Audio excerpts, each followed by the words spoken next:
Mais c'est le pays berbère qui devait réserver au général Guillaume un accueil inoubliable. Dans ce pays dur, fait pour des hommes durs, la main française a tracé des routes et fait jaillir l'énorme barrage de Bin el Ouidan qui permettra la retenue d'1,5 milliard de mètres cubes d'eau, fournissant une production annuelle de 500 millions de kilowatts qui ajouteront au grand élan économique qui emporte le Maroc. Le général Guillaume, après avoir constaté les progrès de ces énormes travaux entrepris au cœur de la montagne, devait s'arrêter presque à chaque village. C'est que ce pays et les hommes de ce pays, le résident les connaît bien. C'est dans cette région que de 40 à 42, il entraîna les tabords clandestins qu'il devait plus tard conduire au combat et finalement à la victoire sur les routes de Tunisie, d'Italie, de France et d'Allemagne.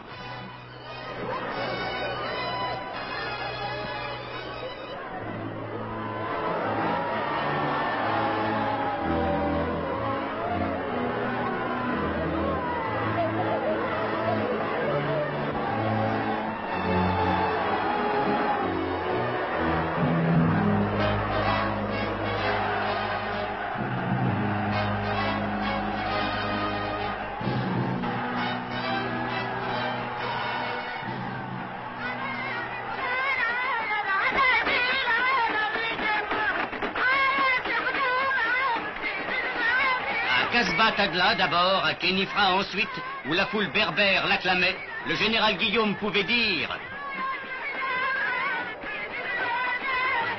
Pendant plus de 20 années, nous avons lutté contre la dissidence berbère qui, au cours des siècles, avait condamné le Maroc à l'isolement, à la faiblesse, à l'anarchie. Au fur et à mesure que les tribus berbères sont venues à nous, nous nous sommes engagés solennellement, au nom du sultan et au nom de la France, à respecter leurs traditions et leurs coutumes séculaires. Nous avons tenu notre parole.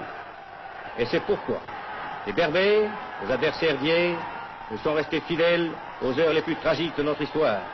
C'est pourquoi des milliers d'entre eux, tous volontaires, ont combattu à nos côtés et donné leur vie sur tous les champs de bataille de la libération.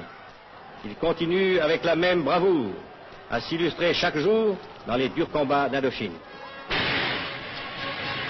Casbah Tagla, Xiba, Beni Mellal, Khénifra, Azrou, dernières étapes éclatantes et colorées, devaient couronner ce voyage qu'on peut dire triomphal.